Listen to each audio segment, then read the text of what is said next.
Roma, año 63 después de Cristo. La ciudad olía a poder, sudor y vino agrio. En el corazón palpitante del imperio, donde las estatuas de mármol sudaban arrogancia y las palabras del Senado valían más que la vida de 1000 hombres, ocurrió algo tan grotesco, tan impensable que ni los historiadores más borrachos se atrevieron a registrarlo con detalle. Hoy lo haremos nosotros. Imagina esto: una cena en honor a un senador veterano.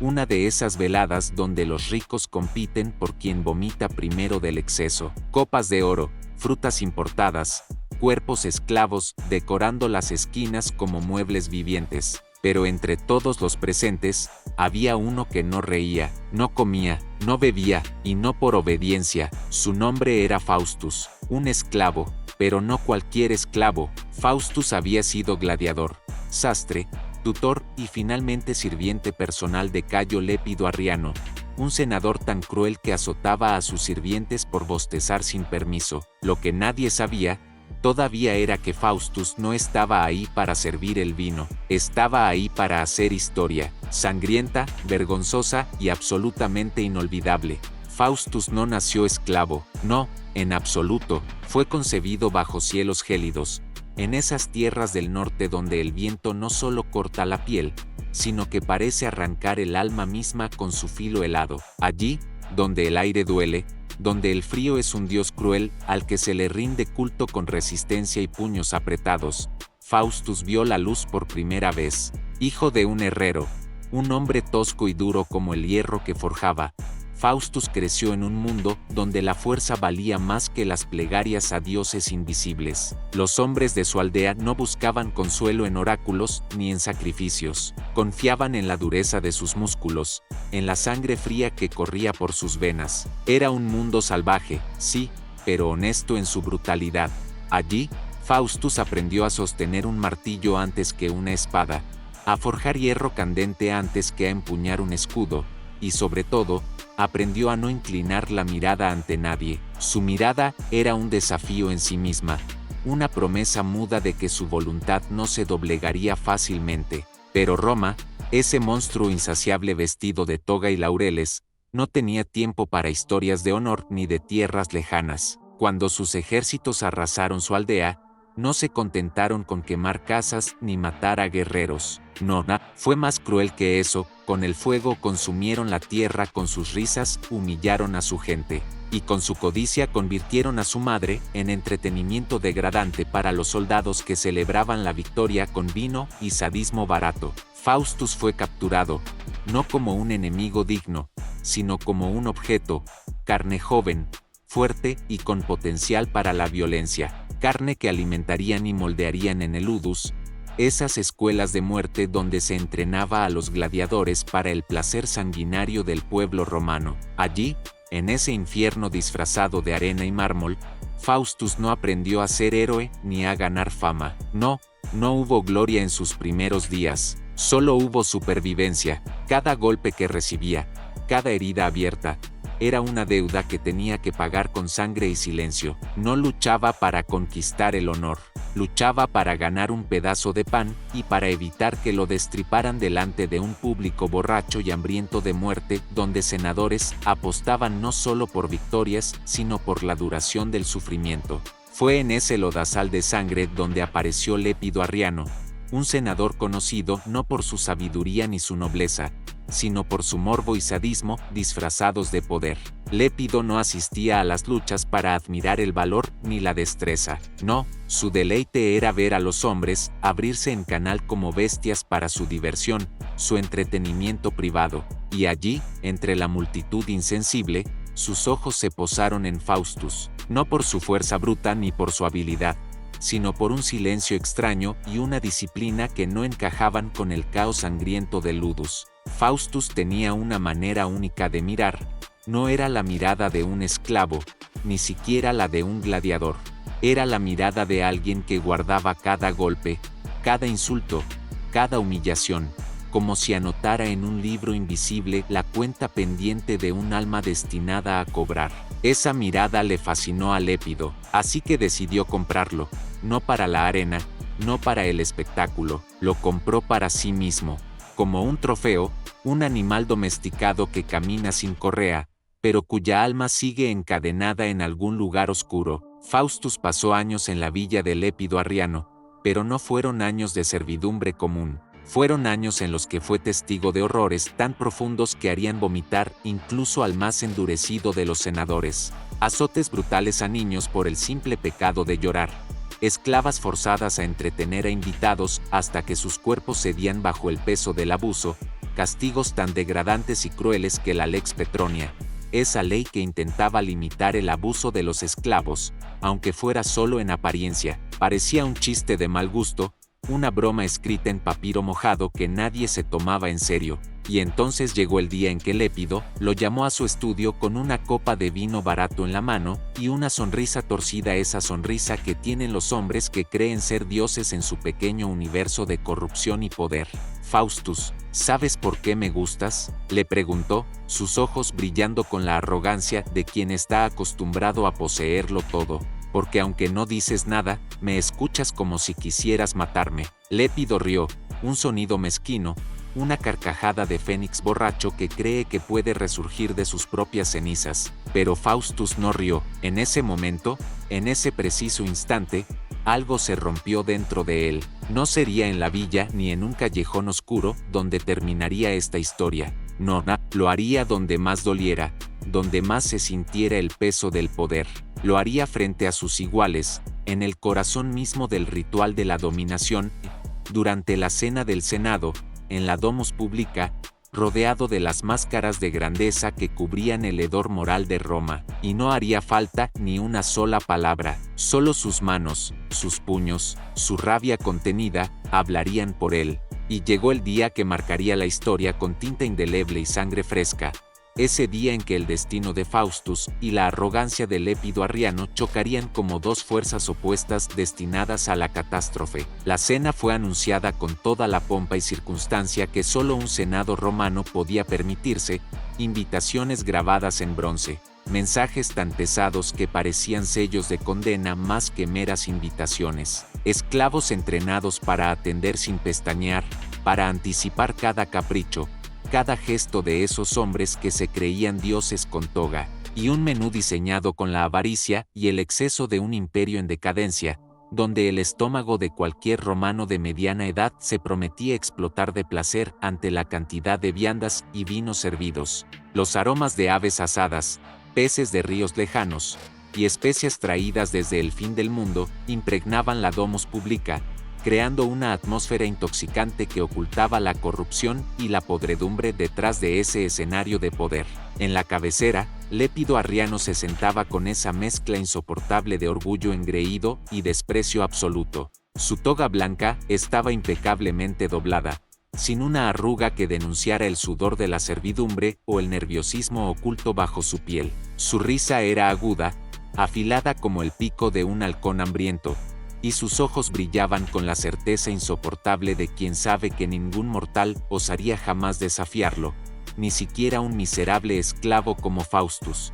Faustus estaba allí, pero no era más que una sombra disfrazada de silencio envuelto en la túnica sencilla y áspera del esclavo invisible, el tipo de hombre cuya existencia debe ser apenas un susurro, un eco que nadie quiere escuchar ni ver porque su presencia amenaza con desbaratar las ilusiones de grandeza. Mientras los senadores alzaban sus copas y pronunciaban discursos grandilocuentes llenos de retórica vacía y decisiones que condenaban vidas como si fueran meros centavos para comprar pan, la sala vibraba con la arrogancia del poder absoluto. Pero esa noche, el aire cambió. Fue un cambio tan sutil, tan imperceptible que solo aquellos que saben que la historia se hace en el filo de la navaja pudieron sentirlo.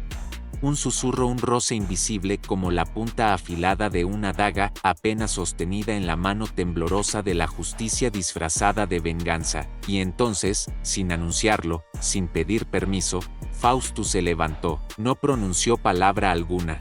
No hizo ademán de súplica, ni mostró miedo. Caminó con la determinación helada y brutal de quien sabe que su acto no es solo contra un hombre, sino contra todo un imperio sustentado en cadenas y mentiras. La habitación quedó petrificada. Los esclavos se paralizaron, atrapados en sus propios miedos, incapaces de reaccionar. Los senadores quedaron congelados en sus poses de opulencia, sus rostros una mezcla de incredulidad y terror. «¿Qué demonios haces, Faustus?», gritó Lépido, pero su voz sonó hueca, como el eco de un emperador que ve su reino desmoronarse. Y entonces, la tragedia y la furia se fusionaron en un solo y devastador movimiento. Faustus, con una fuerza que parecía emergida de siglos de humillación acumulada, arrancó la copa de vino de la mano de Lépido y la estampó contra la mesa. El cristal estalló con un sonido que fue el primer golpe de una sinfonía caótica que nadie en esa sala olvidaría jamás. Con manos que parecían hechas de hierro, de acero templado por el fuego de la rabia, Faustus agarró el rostro de su amo y, sin contemplaciones, arrancó uno de sus ojos. La violencia fue tan feroz, tan brutal, que la sangre brotó como una fuente oscura, salpicando las vestiduras blancas de Lépido, el mármol sagrado y hasta el vino que aún corría en las copas. El senador gritó, un sonido tan primitivo y salvaje que rompió siglos de protocolo y silencio. Pero Faustus no se detuvo, con la precisión de un cirujano loco de un hombre que se ha entrenado en la muerte, y la venganza arrancó el otro ojo. Mientras los presentes se levantaban horrorizados, algunos paralizados por el miedo, otros por la incredulidad, y unos pocos quizás por el asombro de ver la justicia cruda y directa, el esclavo que jamás debía ser visto, el hombre reducido a sombra, se convirtió en la pesadilla más viva, más sangrienta y más tangible que Roma había conocido en años. Esa noche, la Domus Publica dejó de ser un templo de poder para transformarse en un altar de venganza, donde el silencio fue roto por el grito de un esclavo que decidió ver el mundo con sus propias manos. El caos no tardó en explotar. No fue una explosión ruidosa, sino una implosión silenciosa de las estructuras del poder. Un colapso interno que desnudó la fragilidad de los hombres que se creían invencibles. Los senadores, esos titanes de mármol que acostumbraban a decidir la vida y la muerte de miles con un gesto de ceja o el giro perezoso de una muñeca, quedaron reducidos en segundos a meras sombras de sí mismos, acostumbrados a sentarse en tronos de oro, a hablar con la arrogancia de los dioses menores, y a rodearse de ecos que confirmaban su infalibilidad. Ahora se encontraban mudos, estériles de palabras, desarmados no por un ejército enemigo, sino por un solo esclavo, con las manos manchadas de una verdad demasiado insoportable. Algunos intentaron levantarse, pero el cuerpo humano, cuando el alma es aplastada por el miedo, pesa 1 tonelada. Sus piernas temblaban como columnas agrietadas por un terremoto, sus manos se aferraban a las mesas, a las copas, a los símbolos vacíos de su autoridad, como si un poco de vino derramado pudiera devolverles el control. Otros giraron sus cuellos con desesperación, buscando a sus esclavos personales, sus perros entrenados, sus protectores silenciosos. Pero no, nadie se movía. Los esclavos, muchos de ellos testigos silenciosos del crimen institucionalizado que era el día a día en Roma, se quedaron congelados como estatuas de sal, los ojos bajos, el alma en tensión. El aire era una cuerda tensa, y nadie quería ser el primero en respirar. Y en medio de ese infierno de mármol y oro, el rostro del Lépido Arriano era ya un lienzo grotesco de lo que había sido la arrogancia imperial. Sus cuencas vacías escupían sangre como manantiales rotos, y de su boca escapaban gemidos y alaridos que no tenían ya nada de humano. Las lágrimas que le quedaban, si es que le quedaban, se mezclaban con la sangre, la bilis, y una furia tan ciega como inútil.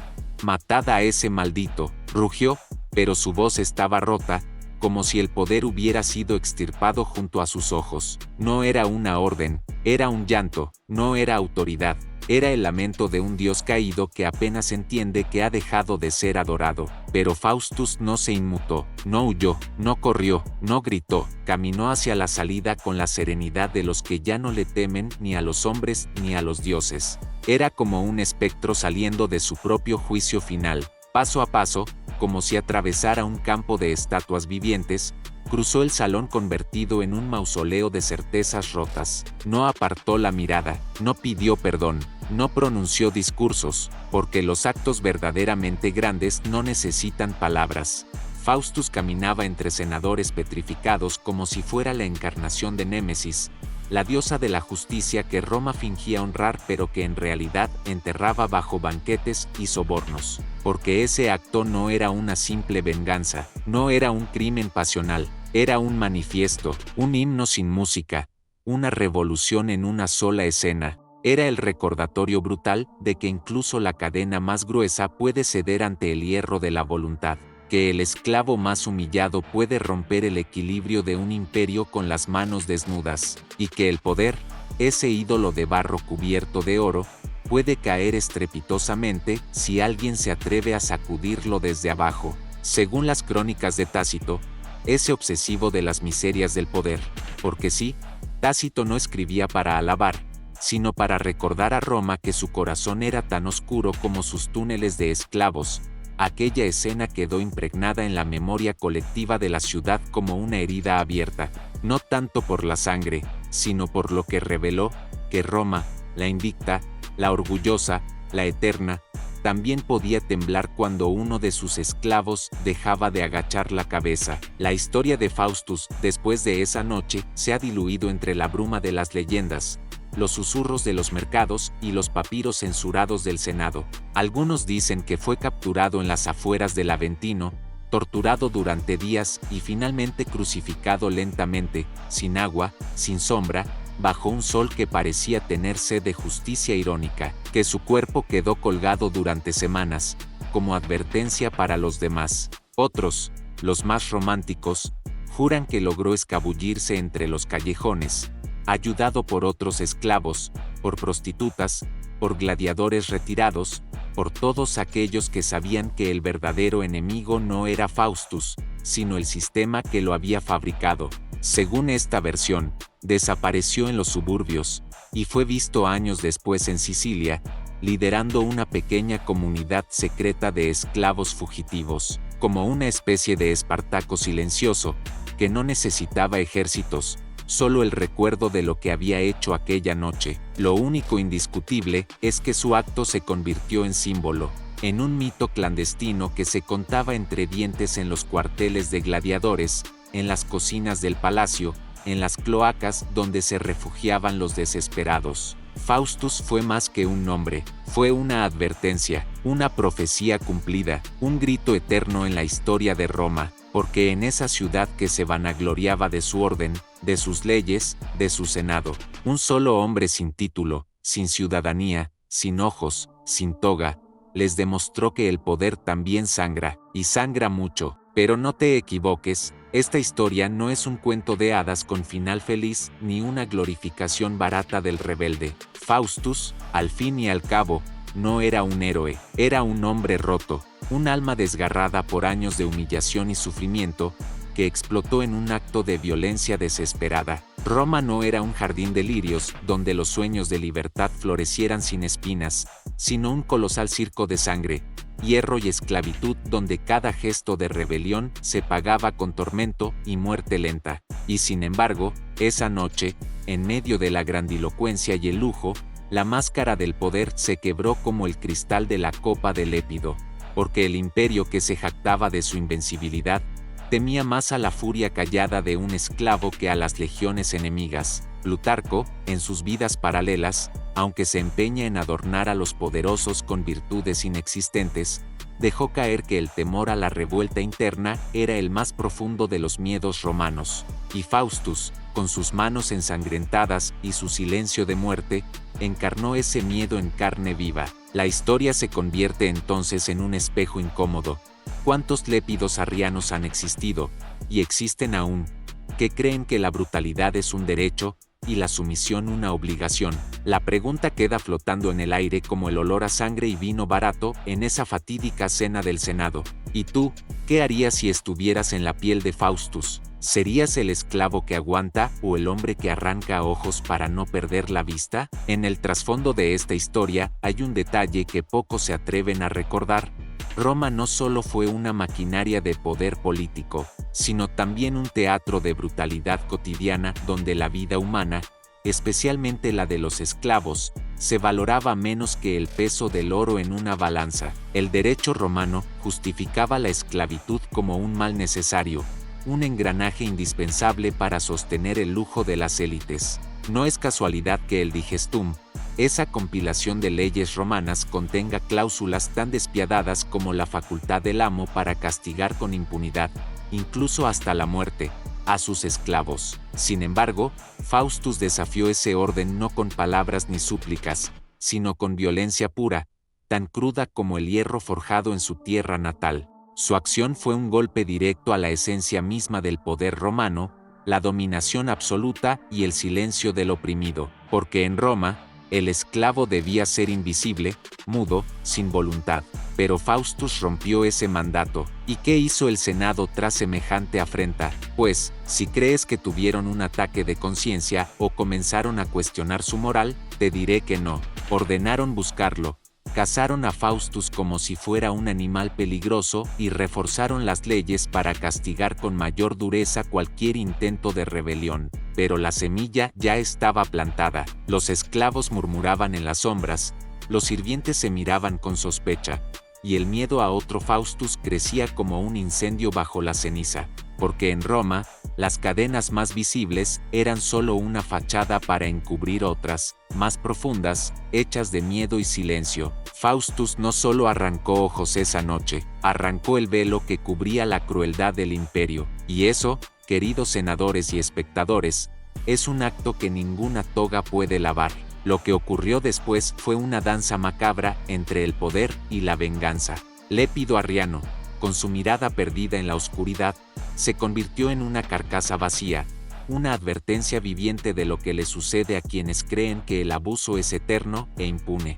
Los rumores se propagaron como el fuego en un barrizal seco. ¿Has oído? El esclavo arrancó los ojos al senador en plena cena. Los nobles, por supuesto, fingían ignorar el tema, mientras ajustaban sus capas y echaban un vistazo nervioso a sus esclavos, porque Roma sabe que un esclavo con los ojos abiertos es más peligroso que un ejército bárbaro. Faustus, para muchos, se convirtió en una leyenda urbana. Algunos dicen que se escondió en las cloacas de la ciudad, otras versiones lo ubican muerto, colgado en un árbol fuera de las murallas, su cuerpo olvidado como un desecho más. Pero si algo enseñan las fuentes como Suetonio o incluso el propio Tácito, es que los relatos oficiales siempre adornan y maquillan las verdades incómodas. No es raro que detalles tan atroces se oculten o se tergiversen para preservar la imagen de Roma, esa gran madre que amamanta con un puño de hierro. Y mientras los senadores seguían su banquete de hipocresía, Faustus ya había escrito con sangre una página que los siglos jamás borrarían. Porque en el imperio, las revoluciones no siempre empiezan con ejércitos. A veces, nacen de un solo acto de locura, de rabia y de desesperación que arranca los ojos al opresor y abre la mirada ciega de toda una civilización. Así que la próxima vez que estés en una reunión donde los poderosos se jactan de su control absoluto, recuerda a Faustus. Recuerda que incluso el hombre más insignificante puede ser el ojo que todo lo ve, y la mano que todo lo cambia. Ahora, si crees que la historia terminó ahí, con la simple violencia de un esclavo contra su amo, estás perdiendo el punto más oscuro y fascinante de esta tragedia romana, porque Faustus no solo arrancó los ojos del Lépido Arriano, sino que también desenmascaró la profunda hipocresía que sustentaba el poder en Roma, en una ciudad donde la apariencia valía más que la realidad, donde los discursos grandilocuentes escondían crímenes atroces. Ese acto fue un espejo brutal que reflejó el verdadero rostro del imperio, un monstruo hambriento de sangre y dominación que se creía invencible pero que temía a la rebelión más que a cualquier ejército enemigo. Este episodio, aunque poco documentado y a menudo silenciado en las crónicas oficiales, es un ejemplo de cómo la resistencia puede tomar formas inesperadas. No siempre se trata de grandes levantamientos o batallas épicas. A veces, la revolución está en el gesto silencioso y violento que rompe las cadenas invisibles del miedo. Faustus no buscaba la gloria, no quería convertirse en leyenda, solo quería recuperar, aunque fuera por un instante, su dignidad robada. Y en ese instante, el poder romano se tambaleó, mostrando que, debajo de las togas y los símbolos de autoridad, hay sangre, carne y huesos, igual que en cualquiera de nosotros. Como bien dijo el historiador Paul Veyne en La Sociedad Romana, el poder romano se basaba en la dominación brutal y la aceptación resignada de la opresión. Cualquier acto que rompiera esa resignación era, para Roma, una amenaza tan grande como una guerra civil. Faustus fue esa amenaza, y esa es la verdadera historia que retumba en el silencio del Senado cada vez que alguien levanta una copa pensando que el poder es eterno. Roma, esa ciudad de mármol y corrupción, jamás pudo olvidar aquella noche. La figura de Faustus se convirtió en un fantasma que recorría los pasillos del poder, un recordatorio incómodo para los senadores que creían tener todo bajo control. En los años siguientes, cada vez que un esclavo osaba una mirada demasiado desafiante o una palabra demasiado audaz, los murmullos sobre el esclavo que arrancó los ojos a un amo resonaban como una amenaza latente. Pero más allá del miedo, esa historia sembró una semilla peligrosa, la idea de que el orden, por más férreo que sea, tiene grietas que pueden romperse con una sola chispa. Faustus fue esa chispa, la chispa de una rabia contenida durante décadas, la chispa que incendió el alma de quienes vivían en cadenas invisibles. Y aunque los poderosos intentaron borrar su nombre, el relato sobrevivió en susurros, en relatos clandestinos contados en las sombras, en la memoria de los oprimidos. Porque en Roma, como en cualquier imperio, las leyendas que realmente importan no son las que ensalzan a los reyes y emperadores, sino las que hablan de quienes se atrevieron a desafiar al monstruo con las uñas y los dientes. Faustus no solo arrancó ojos esa noche, arrancó la máscara de invulnerabilidad del poder romano, y con ello, abrió una herida que nunca terminó de cerrar. Y eso, para un imperio construido sobre la ilusión de la eternidad, fue un golpe mucho más doloroso que cualquier daga o lanza. Finalmente, reflexionemos sobre el legado real de Faustus, ese esclavo que se atrevió a desafiar a Roma cuando nadie más tenía el valor.